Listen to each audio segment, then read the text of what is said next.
welcome to Speak for Yourself. What's up, homeboy? Marcellus Wiley in the building. Emmanuel Otter. My dog, that's a new suit, bro. No, it ain't. It is. No, I it seen ain't. that one. I've been wearing this one. This is my neighborhood colors. You ain't made it look like that. You ain't never lied. Look at this boy looking svelte. That's a hard word to say. That's Emmanuel Otter over there, Purple Raining. We're getting it started right here in La La, represent where the Lakers went up 2-1 against the Suns last night for their first playoff win at home since 2012.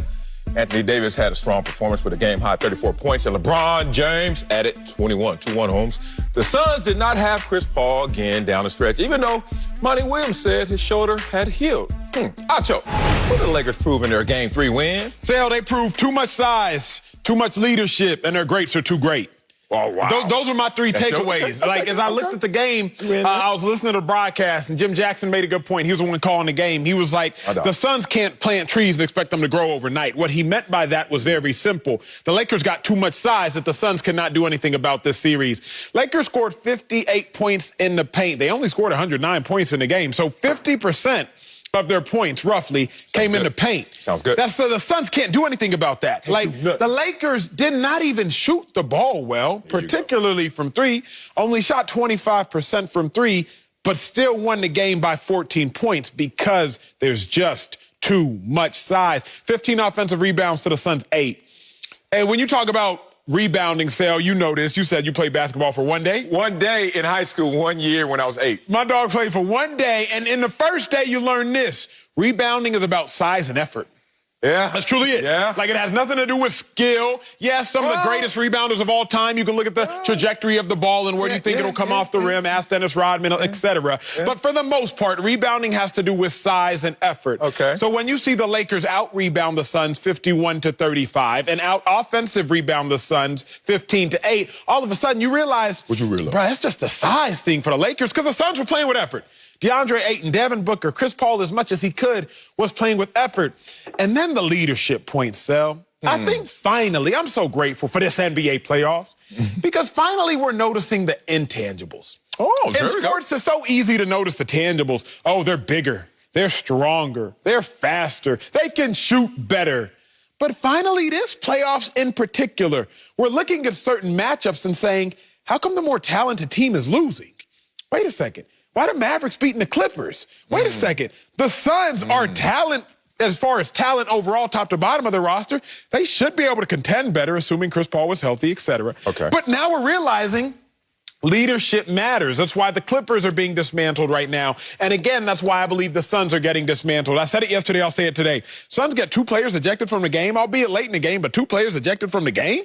And 2 not just players, 2 starters. Only Laker that got a tech yesterday was your boy, Trez, and he got a tech on the bench. He played 0 minutes and got a tech. Make that make sense. But the leadership of the Lakers is greater. And then the last thing I think they proved to everybody, their greats are too great.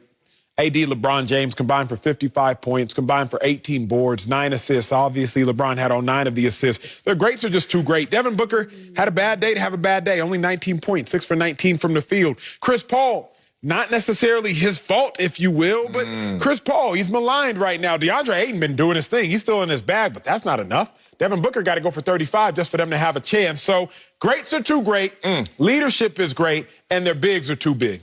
Okay, I love that. And I love when you talk and you give me the numbers and they're exact numbers and you say, oh, they combined for 54 points and 13 rebounds and 9. But you squint like you're really thinking about it. But I am, because I ain't looking at the notes. No, your notes either right there or you just memorized it. Boy, you a talent up here. This boy next level. You know me, I'm like, okay, they have 55 points. I love when you do that. Okay, what did I take away from the Lakers game? What did they prove in Game 3? They proved that they really are champions. And look, wait a second. Hold up. Say that again. Say that again. That's the quote of the show from Marcellus Wiley. I need to hear that one more time, sir. The Lakers have proved to me that they really are champions. You know why? Because it took me back to the days when I was a champion, when I used to come home every weekend with those 4 gold medals and just put them on my mama's little living room stand, and they would block the TV, and then we had so many trophies and medals that people come over and be like, okay, enough. We get it. He's kind of good. He's kind of fast. But I'm not trying to brag about myself. I'm trying to take you into the mindset of what I think these guys are going through.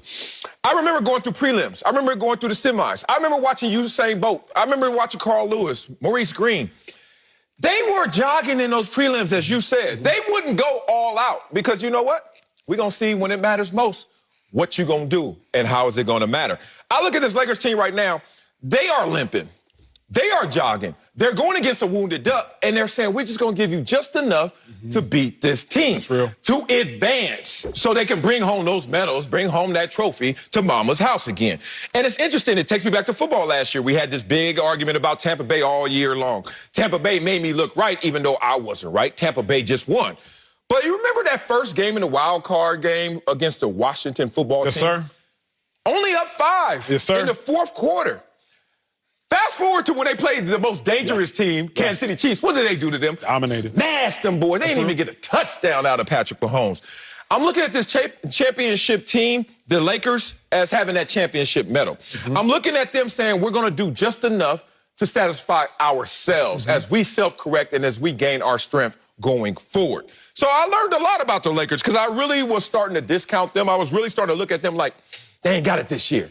But I started to remember, man, when people started to doubt you, when they doubt any champion, it's not them early rounds that matter. It's when it matters most. My dog. Let's go somewhere that I haven't heard other people go. Oh. I think the Lakers are physically and mentally tougher. Yeah. And if they're not physically and mentally tougher, because I don't want to cite the Phoenix Suns, they're physically and mentally more durable. Let me choose a kinder word. I say this because, Sal, basketball's a long season. You got to go through 82 traditionally, but then you got to go through the playoffs. You got to go through another 16 to 24, depending on how it goes, maybe even up to 32, etc. Remember AD, he twists his knee up in the game yesterday. Again. Not only does he twist his knee up, he catches an elbow from a 7-foot, 250-pound grown man during the course of the game. AD still gave you 34 and 11. Remember LeBron James? He gets put in a semi-arm bar trying to rebound from a free throw, and LeBron James hasn't missed a pivotal moment all game. Say it.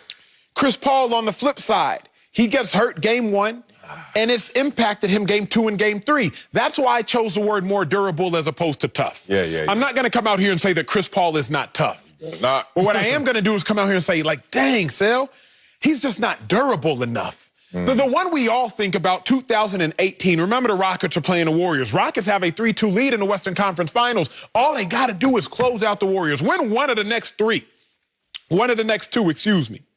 But then Chris Paul has his hamstring. You're right there, Ronnie. He has his hamstring, and what happens? The Golden State Warriors go on to win. But that wasn't it. Chris Paul, Western Conference Semis 2015, you remember Yo Clippers, they lost in 7. He missed the first 2 with a hamstring. Chris Paul, 2016, first round, it's a broken thumb. I'm not going to say that the Lakers greats are more mentally tough or physically tough, because I don't know. It's so hard to weigh toughness. But they sure as heck more durable. Yeah. Nobody is healthy at this point in the playoffs. Yeah. Nobody. Particularly not your star players. We know LeBron James ain't healthy. We know AD ain't healthy. But even in their lack of health, LeBron's still out there giving you 21, 9, 8. AD still out. AD took an elbow to the face, big dog, from a 7-footer. Yeah. And was like, you know what? I could go out this game, but my team needs me. Still gave you 34 and 11. So the Lakers also proved what nobody's truly talking about is they're just physically tougher. Well, okay, now we're getting a little too glossy up here, you know. I mean, they look good. And a lot of what they look like is just the championship equity I'm affording them. I'm not affording them pure value, absolute value. You're not. This team is not playing like we watch Brooklyn play and then we watch the Lakers play. Right now, if you didn't know who they were in their histories, you was like, that team gonna beat that team when they face each other. But we don't know how that's gonna play out because of the intangibles you bring up and some of the other variables. But Lakers are overachieving in some fashions, some respects that I want to highlight. Free throw line, they're shooting better than they have all season. AD back-to-back games and that consistency, maybe his health. Even though he had the twisted knee, he's still starting to show a little more consistency. Schroeder, what the? He is the gem. Thank you. He's the secret weapon that, we're not really talking about. He gave you, 24 2 games ago? I think he gave you 20 last night. Say what you got. He averaged a 19, 3, 56%, 40 from 3. Yes. Here's the thing. Fast and Furious. I didn't watch the first 3. One of my homegirls actually is a big-time producer on there, and I was lying. Oh, yeah, I watch. I ain't watching them. I was like, I ain't into fast cars, you know what I'm saying? And then all of a sudden, I said, let me catch one. I started watching from the 4th one on. Yep. And then I went back and watched them all. I was like, these are amazing. But one thing I noticed is they got that little nitrous button, you know? When they racing, you know, Vin Diesel, where you gonna give me? I'm gonna get you. You ain't catching him. What the? Schroeder is nitrous, bro. I didn't see this coming. I knew he was a good player. I knew that he had a lot of skills, but boy, Schroeder is being a difference maker for this team. But that is an overachievement for the Lakers in totality. Let's talk about the underachievement from the Phoenix Suns and how they can catch up in this series. Jay Crowder, God dog, 2 for 20. Okay, he made another 3. 2 for 20 this series, 10%. That's increase. Their bench, not giving them the production that they usually get. Averaging 26 this series, 37 the entire season. You look at it, they're getting out rebounded. You said it because of size, but I don't know about that because everybody that I've talked to about rebounds all say the same thing. Most of them occur under the rim. So it is a skill. It is an understanding of how your shooter is shooting it, and if he's going to miss, where to be. Dennis Rodman always talks about that.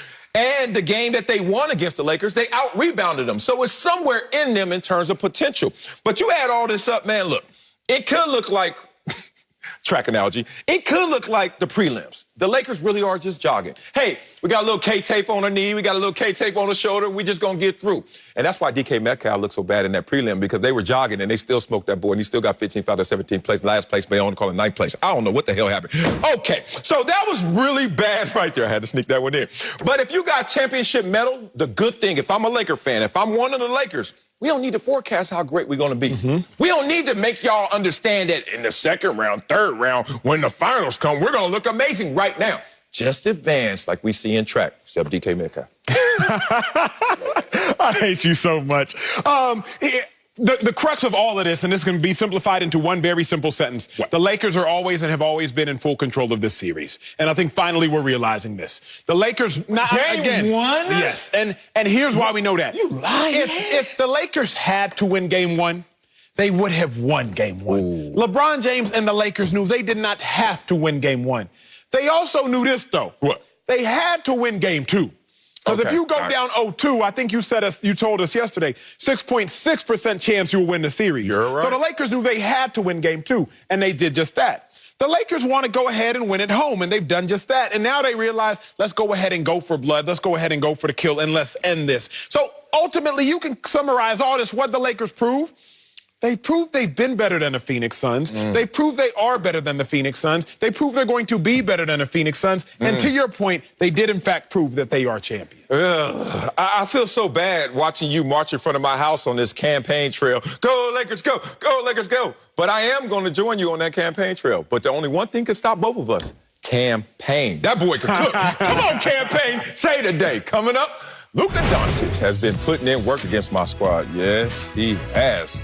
We'll tell you what we should expect from my Clippers tonight. But first, there's a quarterback battle in New England. We'll tell you if Bill Belichick wants Cam Newton or who? Mac Jones to start. That's next on Speak for Yourself. Cam Newton and Mac Jones are both getting reps at the Patriots OTAs. And the rookie is already turning heads, not because he's wearing number 50, but wide receiver Kendrick Bourne said Jones, quote, has a swag to him that I did not know that he had at first. Head coach Bill Belichick said Jones has, quote, dove into the playbook, but he also had compliments for Cam. Y'all take a listen. Cam's been here, all the way through. He was here, at the beginning and, has been a consistent participant, continues to give us the usual, leadership and energy that he brings to the field and to the workouts and to practice. So, Cam's very professional, and I'm sure that he'll, continue to work hard to do his best out there like he's always done for us. It's never been anything but that from the day he got here. So, Sel, who does Bill Belichick actually want to win the starting job? Is it Mac Jones or who? Is it Cam Newton? It's Cam Newton. And it's for an obvious reason. It's because if Cam Newton wins this job, he gets a 2-for-1. If Mac Jones wins this job, let's go down the road less travel and the road that we won't travel, but let's do it hypothetically. If Mac Jones wins this job, we're all going to be sitting there holding our collective breath saying, I hope he's okay. Because in Bill Belichick's system, in terms of a year one performer, you're either going to sit or you're going to suck. Simple as that. Ask Tom Brady. Oh, he sat. That's why he didn't suck. But ask Cam Newton. Oh, you didn't sit? You suck. According to Emmanuel Acho. I didn't think he did. 21 total touchdowns, 10 interceptions, led his team in touchdown percentage, highest of any NFL player, best deep ball thrower last year, 12 rushing touchdowns last year. Stop the blasphemy. All I'm saying, see, these facts is getting in the way of these feelings over here. But the point is, the boy balled out 65.8 completion percentage, higher than Tom Brady, who won the Super Bowl and the Super Bowl MVP last year. I digress. But let's talk about why you don't want Mac Jones to play. Simply holding your breath and seeing how it's going to play out. It could work, it could not work. But here's the thing about why you want Cam Newton to be your quarterback. If Cam Newton's a quarterback, one, hey, Cam, you're a big enough dude. You've been a veteran of this league. You're a former MVP. You've been in the Super Bowl before. Take those hits. You got a vest on. Last year, it can't get worse than that. And for some respects, some would say it was a bad year. Some would say it was a good year. Point being, big enough, broad enough shoulders to take this. But meanwhile, the osmosis is occurring. You were in the NFL like me, started off as a backup, playing special teams, spot duty, correct? I was more blessed than you, not because of where I was drafted, not because of my talent. I got to play behind Bruce Smith. Let me tell you, you walk into a film study session thinking you know how to play the defensive end position, and arguably the greatest of all time at that position is sitting there just talking, just sitting there looking at it with you and giving you game on game. I used to rip up my notes like, oh, I didn't know how to do that. I thought I knew how to do that. Bruce Smith taught me how to get off the ball properly. I thought I knew how to get off the ball until the old man kept beating me off the ball, and he gave me the tips. I used to not know how to get a stutter move going on my rip inside and stuff. Bruce taught me that. Hand swipe, everything. I used to just replicate what he would do. And it would work in the game. But the reason it worked is because I got a chance to sit there and watch it. They didn't throw me into the fire. They didn't throw me to the wolves. They just let me sit back. And then I would go in there, and every single game, every single year while I was with Bruce Smith, I kept getting better despite not even playing that much. It wasn't necessarily the repetition physically. It was those mental reps that I kept putting myself in the place of Bruce Smith. And I said, when I get my chance, I'm a strike. I am now looking at Mac Jones saying, hey, you're with Cam Newton. That's a former MVP, bruh. Learn from that guy. So when you finally get your physical reps, you've already taken so many mental reps, you won't fail. Stop hoarding your genius. What is the trick to getting off the ball? Did you look at the nose of the football? No. It was the pinky and the bottom. What they call that? The booty? The booty and the pinky. I used to get off on the tip, and then Bruce will beat me. And I was like, Bruce, all due respect, I'm faster than you. All due respect, I'm quicker than you. He's like, it don't matter. You don't know what you're looking at. And bow! He showed me that pinky and that bottom of that ball. It was night and day, bruh. Free game, America. Free game. Free. Sal, let me personalize something for you because Bill Belichick wants Mac Jones. No Freudian. Freud. Respect. Yes. Bill Belichick wants Mac Jones to win the starting job. Sal, MJ, your son. MJ, we talk about the family a lot on this show. Y'all better sit with us. We a family show. Family show. Let's do it. He's in tennis lessons, correct? You know I don't like hearing lessons because it sounds rich. He got a coach. He has a tennis go coach. Tennis Marcellus's son has a tennis coach. Now, you talked about this off camera, but I'm sure you would mind saying on camera, you would want him to get an athletic scholarship, correct? Hell yeah, free 99. Why you want him to get an athletic scholarship? So I ain't got to pay. Of course, because any esteem you get from having any esteem, you ain't got to pay, but also the hidden fact here is you've invested a lot with this tennis coach. That tennis coach ain't free. Hell no, he ain't. So you've invested a lot in your son. Therefore, you want to see the return on that investment, ROI. Because of how much you've invested in MJ, you better see a return on that investment. Can we go to the fact that Bill Belichick has invested a lot in Mac Jones? Say it. 15th overall pick, but more than that. 4 years guaranteed because he's a first-round pick. $15.5 million guaranteed because he is a first-round pick. Bill Belichick has invested a lot in Mac Jones, just like Marcellus Wiley has invested a lot in his son's tennis lessons. Now, conversely, Cam Newton, the investment's only 1 year, $3.6 million guaranteed.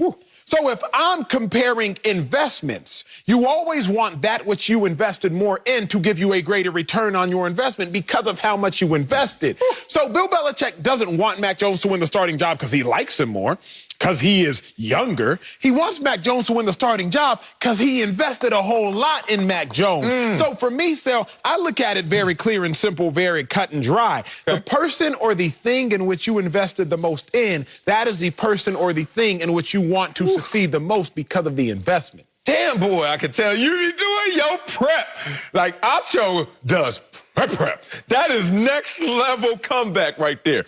Now, let's go nuance, as we always do. See, what about us is we can disagree mutually, respectfully, and go nuance layered. Okay, you make an investment, huge investment. I'm sure you got a financial advisor, somebody, you may even yourself, investing in the market. Yes, sir. When you invest a ton in the market, what is the first thing you think of as a rule? Leave that alone. Yes, sir. Don't touch it, right? You invested so much in Mac Jones. Don't touch it. Leave it alone. See, I knew I was going to catch you. Talk about boy. You looking like, I'm going to put all this in there. 2 first rounders. Oh, we're going to move up. Oh, yeah. All this. Now, what's my return on investment? Nah. That's for those little day trades. That's real penny stocks. Yeah, penny stocks. We ain't doing that with Mac Jones. Mac Jones here, he's supposed to be the future franchise quarterback. We're trying to get 20 years of toothpaste out of this tube like we did with Tom Brady. Mac Jones is the long play. I am not up here to argue, is Cam Newton the franchise quarterback for the Patriots? No, they are doing Cam a one-up. They're saying, Cam, we know you're gone after this year. Either you're going to play so well that you're going to get paid somewhere else, or you're not going to play any better. And guess what? You're not going to be our starter because we got Mac Jones. And we already got, what's his backup name that just came back? Jared Stidham or Hoyer.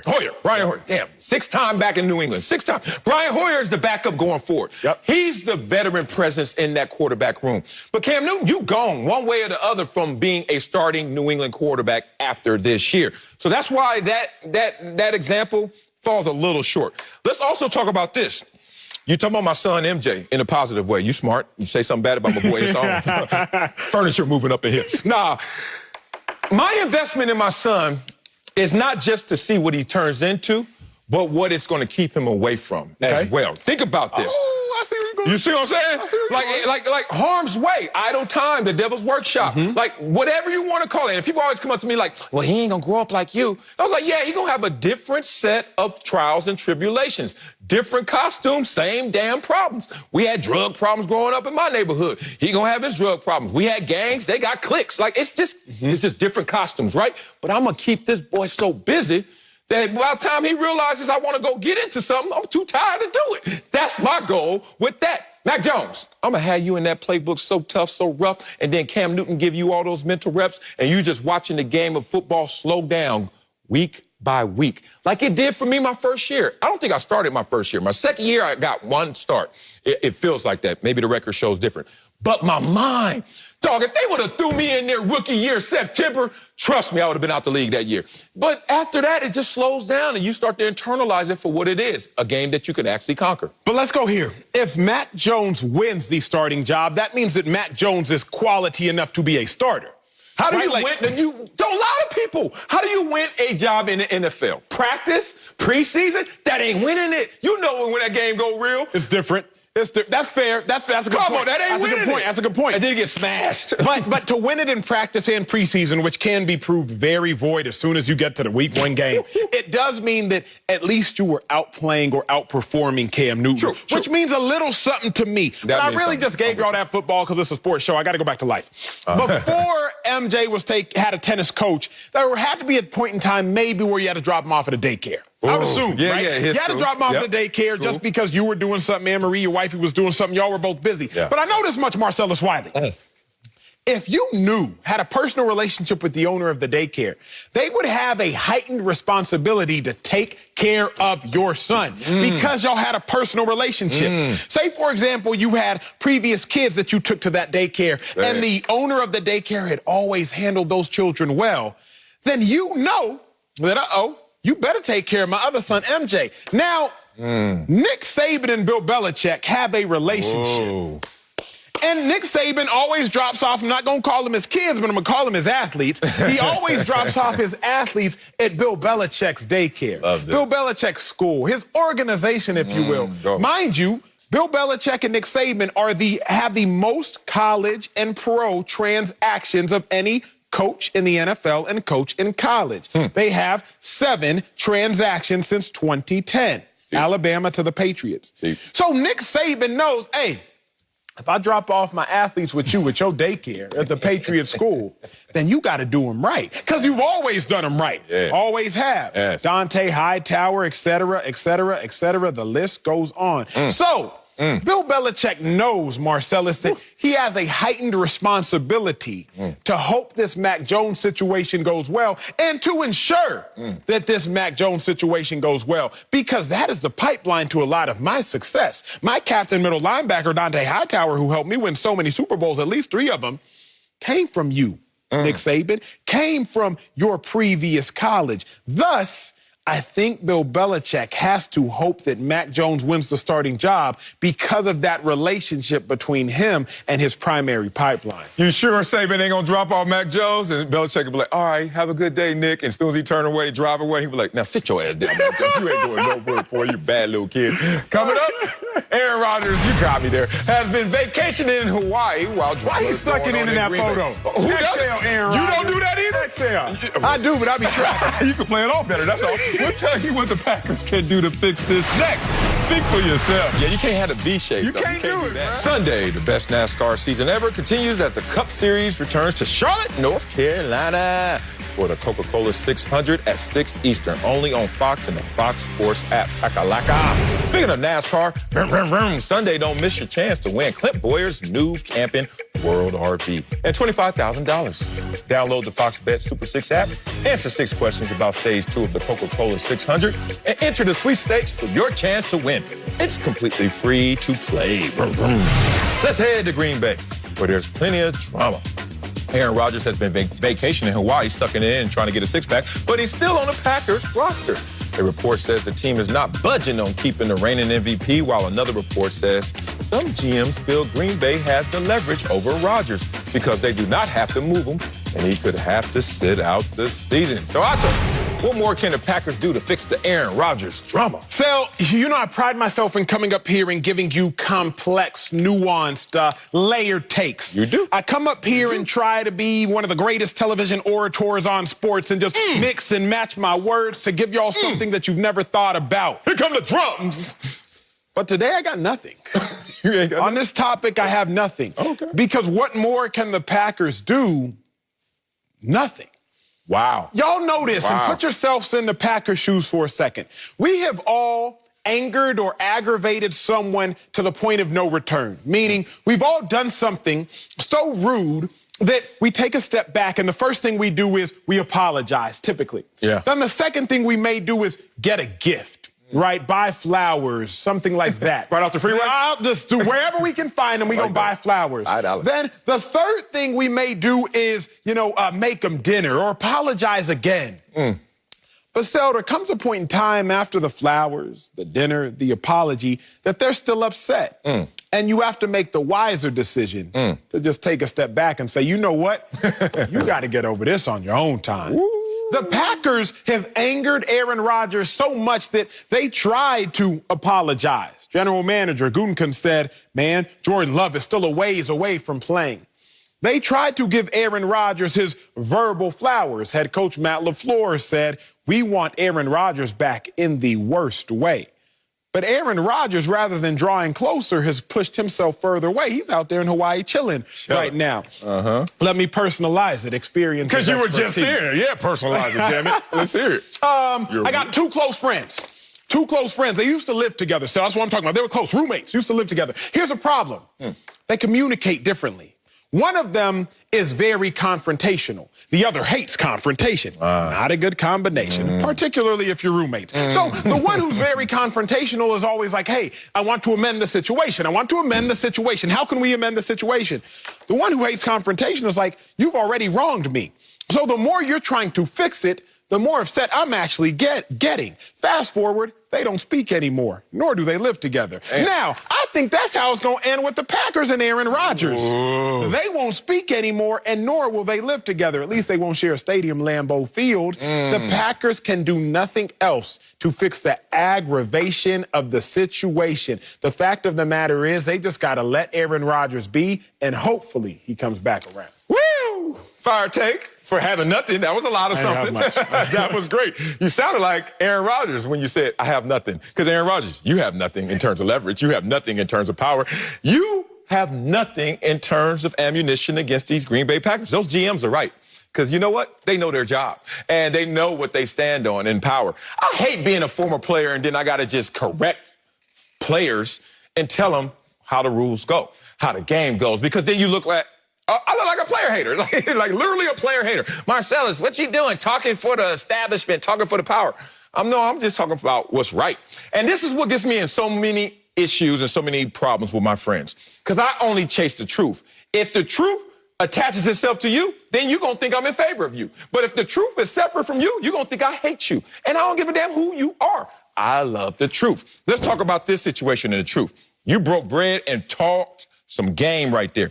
Confrontational versus non-confrontational. You're really talking about my marriage. Anna Marie is from Canada, non-confrontational. I'm from Compton, confrontational. Everything. The napkin on the floor. Who put the napkin on the floor? Echo, echo, echo. And she's like, oh, I just get it. I don't want to. We beef all day. But that's our beauty. You can do this. Have differing opinions and still have a mutual respect and loving relationship. The Packers know that. That's why they looking at Aaron Rodgers like, you have nothing. Oh, actually you do. You have something called you're in your feelings. And that's what you need to understand. Sooner than later, Aaron Rodgers is going to leave Hawaii. And them Hawaii vacations don't pay for themselves. So he's going to sooner or later have to come back to mainland America. And you know what? He's going to come up for air. Because right now he thinks he's strong. He holding his breath underwater. I'm not going to play this year. And they just sitting there like, and this ain't your job. We talk about Jeopardy. And then he gonna have to come up for air and really do something. In May, everybody gangster, dog. What's about September? They shook every single player. Tell me this. The game of chicken right now that they're playing, A-Rod's got to swerve because this is the proposition that he's facing. Either he plays for the Green Bay Packers or he retires. You really think he's going to retire? You think a quarterback who just won an MVP at this stage in his career is going to say, peace, it's never happened and it never will happen? Or look at the leverage that the Packers have. You play for us or do what you want to do. Next man up. We're not happy about that, but we can live with that decision. Can you live with the decision of retiring after winning the MVP? I know for a fact you can't. Well, what about the fact that, and it did not work out for him in hindsight, but it did work out for him monetarily. Remember, Le'Veon Bell sat a season. Yeah, you said we've never seen that before, and we've never seen it, obviously, from a quarterback. MVP. Never seen it from a quarterback. But as far as the most valuable running back in the National Football League at the point in which he sat, Le'Veon sat. But you brought up a point which was phenomenal. I want to go to it. Okay. Aaron Rodgers is in his feelings. Co-sign that completely. Okay. But what have you taught me? You've said this before. What's your therapist say about feelings? Which part? The part of you can never deny or ignore or shun or argue a person's feelings. You can never deny somebody else's feelings. Yeah, how they feel is how they feel. Do not argue that. Exactly. Facts. Okay. So, Sal, you've taught me that. I listen to you when you speak. Aaron Rodgers is, in fact, in his feelings. But you can't argue a person's feelings. Great point. And that's why when it comes to this, what can the Packers do? You can't do anything about feelings. So I was taught this, and again, so interesting. I know so much marital advice, although I'm incredibly... You prepared, boy. I'm prepared. I don't know, I guess.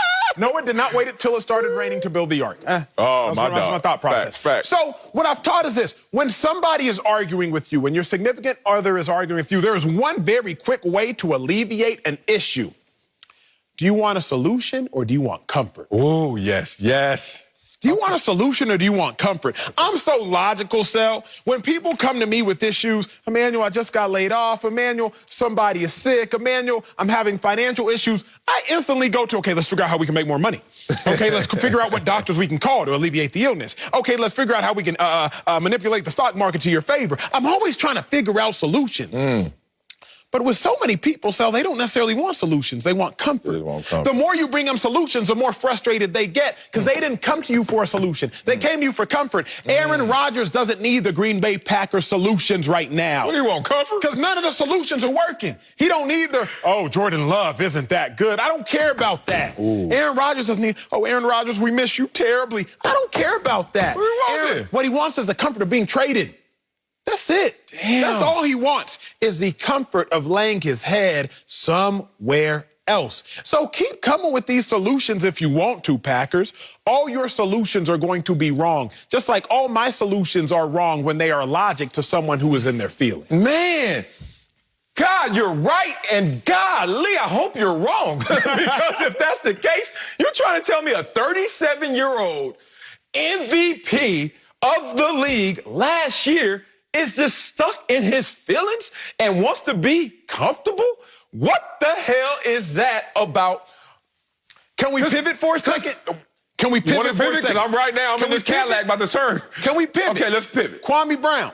Oh, damn. We're here, America. I'm sorry. We're here. If y'all ain't seen Kwame Brown's latest beef, go look at it. Ooh. Kwame Brown, let's be real. He made money. #1 overall pick. But right now, he is also in his feelings. Because he is. He's a grown man. He's a grown man. I don't think all these other grown men. No, what do you mean? He's shooting at all these other grown men. He's shooting back. Well, of course you're going to shoot back. Feelings. Well, no, you're not in your feelings. First of all, it all started off a correction of facts. Matt and Stacks wanted to incorrectly state something that was factual, a trait. This all got, you know when Kwame said he snapped, and he said he snapped, he's like, dog, y'all can call me a bust, and y'all been calling me a bust for 20 years. Imagine somebody calling you something for 20 years and don't get a reaction. They think they could keep doing it, and you're I ain't tripping. But when they say, oh, Acho, they're calling you a bust, you're a bust. Acho wasn't even on speak for yourself. And you're like, wait a minute, excuse me, that's a lie. Everything else you've been talking about, Acho sucked, Acho was whack, who cares? But when you say something, he was a part of that trade. He was just like, wait a minute, dog, now we going too far. But then it went off all Let me ask you, are there no parallels? No, hell no. The parallel I see is Aaron Rodgers has been disgruntled for 13 years as a starter. Disgruntled. You want a Super Bowl? You want multiple MVPs? Y'all haven't done enough to maximize his success. And maybe you haven't done enough to maximize your success because you stay in your feelings and go to Hawaii and fake six-packs.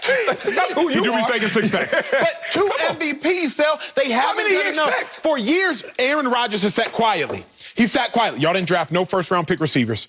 Dang, y'all ain't drafted no first-round pick skill positions. Man, y'all ain't helped me out on defense at all. Last time you gave me a top 5 defense, I won a Super Bowl. I sat quietly. Finally, something broke his back. Kwame Brown, the parallel I see, for years, sat quietly. Call me a bust. It's okay. Call me a bust. It's okay. Call me a bust. It's okay. Now you're saying I wasn't even, okay, no. Now it's time for me to attack. I think Aaron Rodgers, like Kwame Brown, they both sat quietly for so long. Now there's a point of no return. Neither one is returning. Kwame ain't returning. Rodgers ain't returning, literally or figuratively. I'm glad Kwame ain't returning back to quiet. Stay loud, Kwame. Aaron Rodgers, I guess this is a loud version, but the problem is he still has to go to work. What star at an MVP level retires from the game? None of them do. Barry Sanders, you could think about it. Guess what? He didn't play anywhere else. He didn't retire and go to Jeopardy or work. He just disappeared. You talk about Calvin Johnson. They just disappeared. Jordan. Michael Jordan. Did he? He retired. At what level? Coming down that hill, wasn't he? Washington Wizards. Watch the games. He wasn't the same. He was playing with Kwame. Coming up, my Clippers need to dig out of a 2-0 tonight. We'll tell you what we should expect from them next. Speak for yourself. Kwame was better than Jordan. Don't do that. I'm just telling you the facts. Let's get back to the NBA, where my Clippers are down 2-0 to the Mavericks, but can get back in it with a win tonight in Dallas. That's right. Yeah, my voice has changed. I'm sorry. Ty Lue said there's no pressure or panic right now, but urgency is the right word. Lue added, quote, when you're down 2-0 and you're coming into another team's arena, it shows what you're made of. Got to bring in Fox NBA analyst Slick Rick the Bucher, but Acho, what should we expect from my Clippers tonight? So I need help for this one, and Slick Rick, I genuinely do, because I know one thing that's going to happen tonight. The hell? They gonna have a pillow. Because they gonna lay down, big dog. And they gonna lay down, and the Clippers gonna lay down and get comfortable. Now, I don't want to cover up my mic, but I needed the help because all we gonna expect is a pillow and a blanket and some Z's. Because Luka the Dawn about to put them boys to sleep. Sal, you told me, and I believed you, and it was one of the wisest things you've ever said. Oh, you cannot cook a meal without a fire. Yeah, you ain't lying. It's hard. The Clippers cannot get a W if they have no fire under them. I hate some of the colloquial phrases you hear amongst coaches all the time. You know, you gotta wake up with your pee hot, right? I'm like, Coach, what does that mean? What does that mean? Okay. I hate phrases like, what does that mean? This is a Friday show for real. They always say this. They also say this. You gotta have a sense of urgency. Oh, man. Stop. Let them live. But when I watched the Clippers, all of these phrases finally made sense. Coach, I got to wake up with my urine hot? Huh? A sense of urgency? I had to look it up today, Sal. What'd you do? Not your urine hot, but a sense of urgency is to act promptly with intention to make things happen efficiently and effectively. When you watch the Clippers play, they play with no sense of urgency. Chill. They don't act prompt. They're not trying to make anything happen efficiently or effectively. They just kind of meander around the court as if they play in a Rucker Park with no ultimate intention. It's confusing. It's perplexing. The Clippers are not going to do anything today that they haven't done prior. I expect them to lay down. I expect them to get comfortable. I expect them to go to sleep because it's about to be night-night after this one in Dallas. Acho, I was right there with you until that last line, that they're not going to do something that we've seen them do before. Where you going, Slade? That's what I'm seeing. Look, to answer the question, what should we expect for them? We don't know what to expect because normally with a normal team, at this point, down 2-0, being embarrassed to this level, you would expect, oh, we're going to see the best of the Clippers. You hope. And that's what I thought in the bubble after they gave away 2 games against the Denver Nuggets. But can I get a full screen here? We have seen this before, Mr. Acho, and it was against the Denver Nuggets last year. We had Game 5, and we had a disappointment. And who led the disappointment? It was Kawhi Leonard. And then we got to Game 6. And who led the disappointment? Oh, it was his running mate, Paul George. And then we got to Game 7, where now it's time to let everybody know that you mean business. And what did we get? Disappointment from both of them. So if you're asking me what I am going to see in Game 3 after what did we have in Game 1 against the Dallas Mavericks? Oh, we had Kawhi Leonard disappointing. And then we got to Game 2, and who disappointed? Paul George. So what am I going to see in Game 3? I'm going to see both of them disappoint me. What else should I expect? Man. I've seen this movie before, and the only thing that I don't like about talking about this is that Marcellus, God bless you, somehow, I just know, you don't have any choice. They sent you the swag. You planted your flag. No, he did. You got to make a case, and there's no case to be made. So, brother, I feel for you, man. Go ahead, do your thing. But just know that Acho and I take no pleasure in the fact that you have absolutely no shot at making any point in this segment. Say it again, Slick. Yeah, they sent that swag. Hey! That's in the bag. Hey! That's how I feel right now, damn it. I ain't got no research that's going to support anything I'm about to say. This is all rooting interest. I don't give a damn. What y'all think? We just going to lay down and get stepped over like Allen Iverson did our head coach? No! Had to get that one off time. That was just too good. Oh, hell no. We got better leadership than that. We ain't got to look at our head coach. We can look at Kawhi the Clown Leonard. Lead by example is Kawhi, right? Kawhi is a lead by example type. Acho gets up here all the time trying to be a psychotherapist talking about, Kawhi, where's your fire? You can't cook. You need to be more of a fiery personality. Be like LeBron. Grab KCP and just yank him or something. That ain't Kawhi. You know what Kawhi does? He leads by example. So the best indicator of future behavior is past behavior. Yes, Let's see this leadership by example from that same guy, Kawhi Leonard. Oh, Kawhi Leonard found himself down 0-2 before. As a Toronto Raptor. Not even a champion as a Toronto Raptor, because it was just a one-and-done year. 0-2. And what did Kawhi Leonard lead his team to do by example? 4 straight victories, 4-2 wins. Wow, that's going to feel eerily similar to this situation because tonight we know what's going to happen. They're going to stand up. Ty Lue, get up. They're going to get up. They're going to go out there and ball out. All we have to do is figure out the Rubik's Cube of Luka Doncic trying to get the little man off the switch. And it's easy. You're going to have to concede some things. Either Luka's going to be able to go downhill. We ain't switching no more. Paul George, you own him. Kawhi, you own him. We're not switching anymore. Either Luka's going to get that first step because the guys are going to be mashed together, and he's going to go downhill, Luka. But we're going to have Zubac there. We're going to have a big there. Hey, Boogie Cousins, get a couple minutes. We don't give a damn. Or hit 35, 40-footers all game long. Good luck with that because the Dallas Mavericks have not shot over 45% in 3 consecutive games all year. Well, they've done it for 2. They're not going to be able to do it again. We'll make the adjustments, and Clip City, Chip City will rise again. The best indicator of future behavior is past behavior. That's a fact. Slick Rick, that's a bar.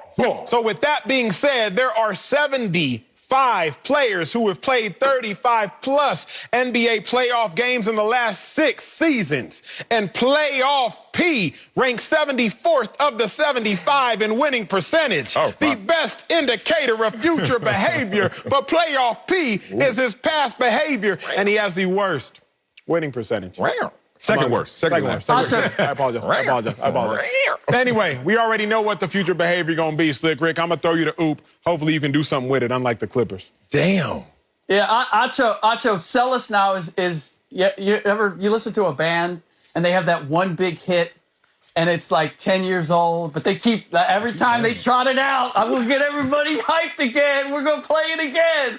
That's Celis reaching back to that Toronto Raptors days with Kawhi Leonard coming back from the 0-2. I'm just going to keep beating that hit because it's the only one I got. Yeah. Here's the reality. After game 1 in this series, I gave you the numbers on what Kawhi Leonard did, minus 15. Did we hear anything from him about, I need to be better? No, we did not. After game 2, I gave you the numbers on Paul George, and we did hear from him. But did we hear anything from him about that minus 18 and about, I need to be better? No, we did not. However, Anthony Davis, after game 1 and his performance, he says, I need to be better. Now, Anthony Davis in no way is a team leader, but when you are being outled by a guy like Anthony Davis, you are in serious trouble. The fact that Kawhi Leonard and Paul George, neither one of them to this point in the series has said, it's on me. I need to make this different. Gives me no hope that game 3 is going to be any different. Oh, man, Slick, you had me for a minute on the ropes, but now I want you. Come on, let's do this. Anthony Davis ain't tough. Anthony Davis is not showing any type of leadership or accountability. He got LeBron James right there for cover for anything. I've been in this kind of relationship before. My sister growing up will put hands on anybody. So I can say whatever the hell I want because my sister was going to fight the battle for me. Same with Anthony Davis. Say what you want. LeBron going to take all of the criticism and all the blame if this doesn't go well. So Anthony Davis, you ain't tough. I don't want to hear it. You know what? Paul George and Kawhi Leonard are telling the truth by saying nothing. Now, we saw Paul George try to come out and say, look, this is not a situation where I'm stressing. We are not feeling any pressure. We should go out there and handle game 3. I didn't really like that as a response, but it was better than him putting the blame somewhere else or even putting the blame on him. Kawhi Leonard and Paul George had 69 points between them. The first block, I'm hearing my boy Acho give praise to LeBron and AD for having 55. They had 69. The rest of the starters only had 14. So are you asking right now, on record, Slick Rick, for Paul George and Kawhi Leonard to get to a podium and say, hey, my teammates, my starting teammates, they suck. Do you want them to out them or quietly handle this like proper leaders? No. I want them to say, it doesn't matter. You're looking at the points, and I wasn't in the A block, so I can't be responsible for any misdeeds that Acho made there. So, facts. But here's the thing. It's not about the points. You said this very same thing when we had this conversation yesterday or 2 days ago. What's the issue with the Clippers? It's not at the offensive end. It's at the defensive end. When Paul George and Kawhi Leonard got together, what did we think that they were going to be great at? Our thought was, oh, my God, Pat Beverly, Kawhi Leonard, Paul George, defensively, that's going to be a monster. Yeah. When Luka Doncic is going off on you and the Dallas Mavericks shoot better in the second game than they did the first game, and I don't hear anything from Paul George or Kawhi Leonard saying, we got to get it done at the other end. I am a defensive player of the year, former defensive player of the year. I need to get it done at the other end. Then I'm thinking, you guys still, and it's been said, I'm sure Acho said it. By the way, on your marriage, like on the whole relationship thing, they don't want you to talk. They don't want a solution. You're just there. They want you to listen. Yes. If I can give you any advice, listen. Just listen. But when it comes to those two guys, look, that's where you provide your leadership. Don't give me the box score. Don't give me the pretty box score. You're right on AD, Sellis. He's not the leader. Yeah. But I need the dirty work. And I know two guys who are capable of it, and yet they haven't identified the problem, which is they need to get to it. Not mad at that. Not mad at that. And I'm also not mad at what's coming up. Because it's been a rough week for Marcellus Wiley, and it's not about to get any easier. Another bet lost means more push-ups to come. You don't want to miss this. I guarantee the suit will rip. That's next. Speak for yourself. Suck in like Aaron Rodgers. Let's go. The Lakers were rolling last night to take a 2-1 lead over the Suns. Now, Anthony Davis led the way with a game-high 34 points. This was his second straight game with 34 after scoring only 13 points in Game 1's loss. Head coach Frank Vogel had nothing but praise for his big man after the game. Y'all, take a listen. We needed it. We needed him to stay in there to get this W. He knew that. He was going to do whatever it took for us to get this W. And, to play through pain, he's limping up and down the floor a few times where we're talking to the staff and the medical team like, maybe we got to get him out. And, they're saying he's good to go. It's safe. It's just about playing through pain. And, just a tough performance by AD. Man. Tough performance by AD. Slick Rick is back with us. But Marcellus, do the Lakers need AD to be their best player in order to repeat? No, they don't.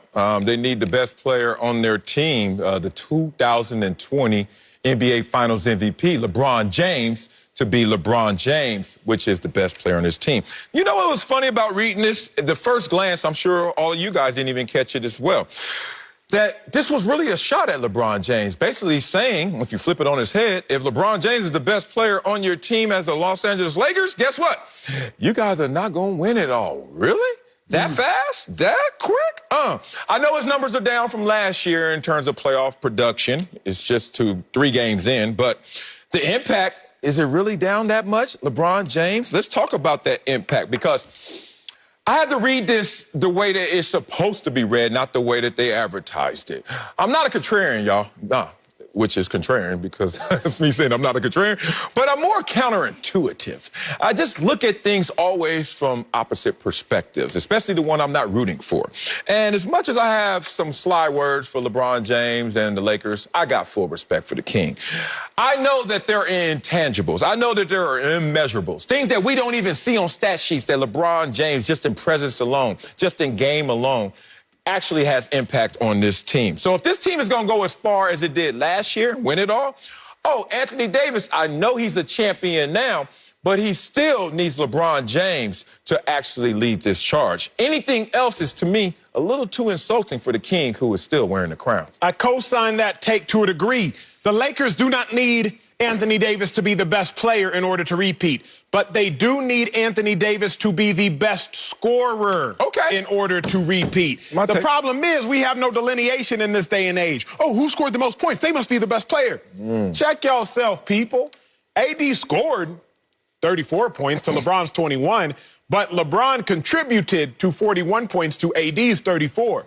Over the course of the series, LeBron James averages 41 points accounted for as far as points and assists. Anthony Davis averages 34 points accounted for as far as points and assists. AD does not need to be the best player, But he does need to be the best scorer. Because what do we know about basketball? Scoring takes something out of you. So often we've seen, even historically, the best scorer on a team, even if he's the best defender, he's not going to go guard the other team's best player.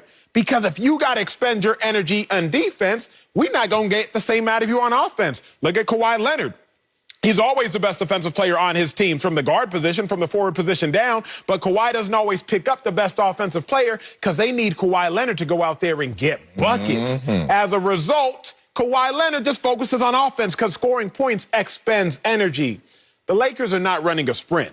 The Lakers are running a marathon. In order for them to run that marathon efficiently, then you need LeBron James to conserve as much energy as possible until you get to the NBA Finals, where he will likely match up against the Brooklyn Nets, in which case he needs to be the best scorer and the best player. But for the next 12 games, Anthony Davis needs to be the best scorer while LeBron's the best player for the Lakers to repeat.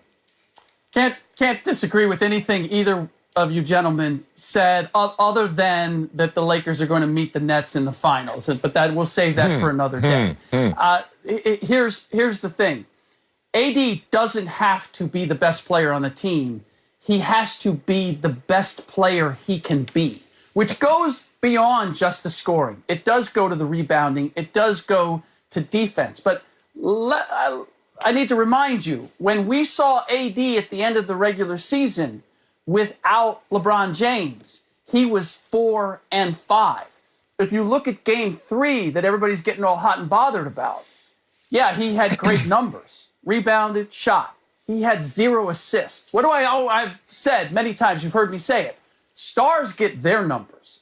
Superstars get their numbers, and everybody else numbers as well. And that's what LeBron James ultimately does for this team. Anthony Davis without LeBron James is the same as Devin Booker without Chris Paul. And what the problem is that we sometimes confuse a gaudy box score with production.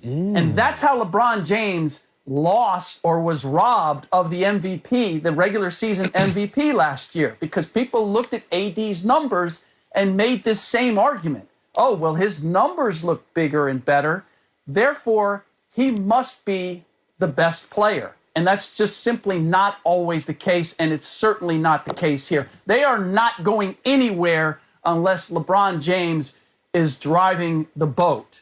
AD is working the oars and doing a hell of a job, but the guy who's got his hand on the steering wheel is LeBron James. Slick Rick, phenomenal take, and I just love the acumen and the basketball knowledge that you come with. It's unfortunate, but for me it can be fortunate because I try to deploy the same tactics as Anthony Davis. Hope that people are lazy and hope that they just look at the outward appearance of the tight suits, and that may be able to afford me some lazier takes. And the reason the suits are so tight, though, Marcellus, is because your boy stay in the gym. You stay in the gym. Stay in the gym. You weren't with me when I was shooting in the gym. I know, but I'm giving you the opportunity now, Sel, because you lost a bet. Slick Rick, Hey! Our dog Marcellus lost another bet, and he owes me now 40 push-ups on camera, What? and I'm just trying to make sure that Marcellus can also look the part in them suits. So, Sal, we got 1 minute 54 seconds left in this block. We need more time. 40? And I want all 40 of them. What? Please. Ding, ding, ding, ding, ding, ding. Wally, go with it. I'm counting these joints out, too. How many? All 40. I ain't caught it, man. At least the first couple got to be lockout. What's lockout mean? Arm extension. I gotta play Elbow dumb. extension. Okay, 40. I ain't scared, homie. CPT, let's go. 1, Okay. 2, is that lockout? 3, is that lockout? 4, 5, like the NBA in here. 6, No. 7, Is that lockout? 8, Is that lockout? Fellas, you better, if you keep making these bets, you better just wear a workout Man, gear America, what to the y'all show. thinking this is? 15, Gosh, your boy. 16, 17, I don't like y'all. Y'all ain't 18, cute. Yeah, y'all 19. We have I'm halfway. Shoot! I'm about to curse. 23, 24, Oh, we're seeing the fade. Did somebody just jump off Travis's back? 29, 30. How many? 30. You owe me 10. I want 10 more. I need Come on, baby. 10 more. I'm with you. 3, I'm ahead. Oh, God. Oh, you owe me 6. I want my 6. Why you so mean? Oh, God. Oh, God. We're not going to break. We're not going to break. I want 3 more. Hey, on. let's go, MJ. Oh, this is my boy. 2, This is my boy. Let's go. Let's go.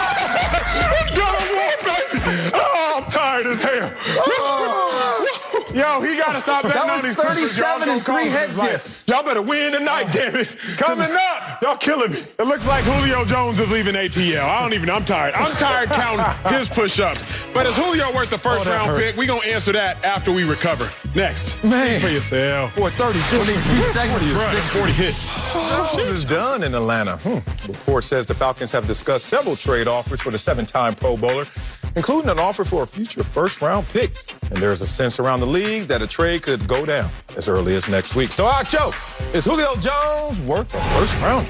Only if you are two teams. Tennessee Titans, Indianapolis Colts. Really? Only two That's teams, it? in my opinion, he's worth the first rounder too. Come on. Now, in the top of your head, you might say, wait a second, what about the 49ers? We are a wide receiver away. And again, he's worth the first round pick to two teams, the Indianapolis Colts and the Tennessee Titans, because I perceive them to be a wide receiver away.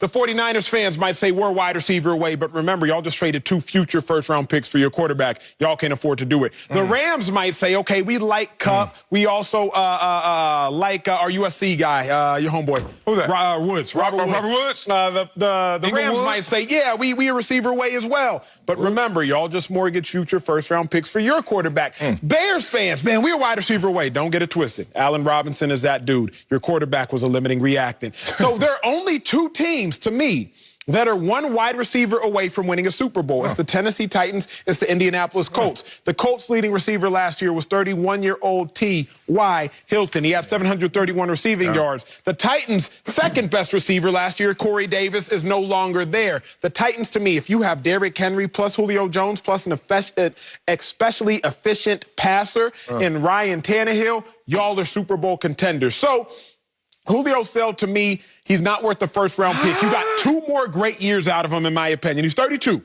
Okay. So you probably got 2 more 1,300-yard caliber years out of him. But then what? Remember, $15.5 million you owe him this year, then 11.5, then 11.5. I'm interested to hear your take, though. I'm interested to hear your take. Yeah, I'm interested in it, too. Look, he's going to get a few teams over the hump if he was on their roster. You didn't say the Baltimore Ravens like you need to. I didn't, but remember, they just drafted a first-round receiver. Give a damn, that rookie. Rashad Bateman. Hollywood, he's still acting like a receiver. I need you to be one for real. Like, does he have 1,000 yards yet? And Hollywood got tremendous talent. I'm not taking shots at you, big dog. Just one more. Let's go. Here we go.